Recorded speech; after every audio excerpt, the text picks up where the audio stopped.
ಇವತ್ತು ನಾನು ಪಿಜ್ಜಾ ತಿಂದ ತಕ್ಷಣ ಬಾಕ್ಸ್ನ ಸುಟ್ಟಾಕ್ಬಿಟ್ಟೆ. ಶುಭೋದಯ ಎಲ್ಲರಿಗೂ, ದಿನನಿತ್ಯದ ಕತೆ ನನ್ನ ಜೊತೆಗೆ ಸ್ವಾಗತ. ಇವತ್ತು ಸ್ಯಾಟರ್ಡೆ ಆಗಿರೋದ್ರಿಂದ ಕಾಲೇಜ್ ಹಾಫ್ ಡೇ.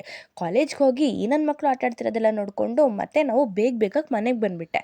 ಮನೆಗೆ ಬಂದರೆ ನೋಡಿ, ಇವನು ನನಗೆ ಗಾಯ ಆಗಿದೆ ಅಂತ ಬಟ್ಟೆ ಎಲ್ಲ ಬಿಚ್ಕೊಂಡು ತೋರಿಸ್ತಾ ಇದ್ದ. ಇವ್ನು ಇದ್ದಿದ್ದೆ ಅಂತಂದ್ಬಿಟ್ಟು ನಾನು ಪಿಜ್ಜಾ ಆರ್ಡ್ರ್ ಮಾಡಿಕೊಂಡೆ.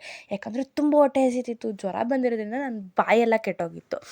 ತಿಂದ್ಕೊಂಡು ಅದಾದಮೇಲೆ ನನಗೆ ಮಾಡೋಕ್ಕೆ ಬೇರೆ ಕೆಲಸ ಇಲ್ಲ ಅಂತಂದ್ಬಿಟ್ಟು ನನ್ನ ಫ್ರೆಂಡ್ಸ್ ಓದ್ತಾ ಇದ್ದವ್ರಿಗೂ ವೀಡಿಯೋ ಕಾಲ್ ಮಾಡಿಬಿಟ್ಟು ಫುಲ್ ಡಿಸ್ಟರ್ಬ್ ಮಾಡಿದೆ. ಅವರು ಕಂಪ್ಲೀಟಾಗಿ ಡಿಸ್ಟರ್ಬ್ ಆದಮೇಲೆ ಸರಿ ನನಗೆ ಕೆಲಸ ಇದೆ ಅಂತಂದ್ಬಿಟ್ಟು ಅವರಿಗೆ ಕಾಲ್ ಕಟ್ ಮಾಡಿಬಿಟ್ಟು ನಾನು ಫಸ್ಟು ಬಾಕ್ಸ್ನ ಸುಟ್ಟಾಕ್ದೆ. ಯಾಕಂದರೆ ನಮ್ಮಮ್ಮಂಗೆ ಗೊತ್ತಾಗಬಾರ್ದು. ಪ್ಲ್ಯಾನ್ 1 ಸಕ್ಸಸ್ ಆದಮೇಲೆ ನಾನು ಹೋಗಿದ್ದು ಪ್ಲ್ಯಾನ್ 2ಗೆ ಅಕ್ಕಿ ಬಿಡ್ಸೋಕ್ಕೆ. ಇದು ಮನೆ ಕೆಲಸ ಮಾಡಿಬಿಟ್ಟು ನಮ್ಮಮ್ಮನ ಇಂಪ್ರೆಸ್ ಮಾಡಿಬಿಟ್ಟು ಕಾಲ್ ಮಾಡಿಬಿಟ್ಟು, ಅಮ್ಮ ಪ್ಲೀಸ್ ನಾನು ಆಚೆ ಹೋಗ್ತೀನಿ ಅಂತ ಹೇಳಿದೆ. ಸರಿ ಆಯಿತು ಹೋಗು ಅಂತ ಅಂದಿದ ತಕ್ಷಣ ಜಮ್ ಅಂತ ರೆಡಿ ಆಗಿಬಿಟ್ಟು ನಾನು ಹೊರಟೇ ಬಿಟ್ಟೆ ಆಚೆಗೆ. ನನ್ನ ಫ್ರೆಂಡಿಗೆ ನನ್ನ ಗಾಡಿ ಕೊಟ್ಬಿಟ್ಟು, ನಾನು ಪ್ರಿನ್ಸಸ್ ನೀನು ಡ್ರೈವರ್ ಅಂತ ಅನ್ನೋದಕ್ಕೆ ಹ್ಞೂ ಅಂತ ಅಂದ್ಬಿಟ್ಟು ನನ್ನ ಮೂವಿಗೆ ಕರ್ಕೊಂಡೋದ್ಲು. ಈ ಚೈಲ್ಡು ನನಗೆ ಇದು ಕೊಡಿಸು ಅಂತ ಹೇಳಿದ್ರು. ನಾನು ಅದಕ್ಕೆ ಮುಚ್ಕೊಂಡು ಬಾ ಅಂತ ಅಂದ್ಬಿಟ್ಟು ಕರ್ಕೊಂಡೋದೆ ಮೇಲ್ಗಡೆ.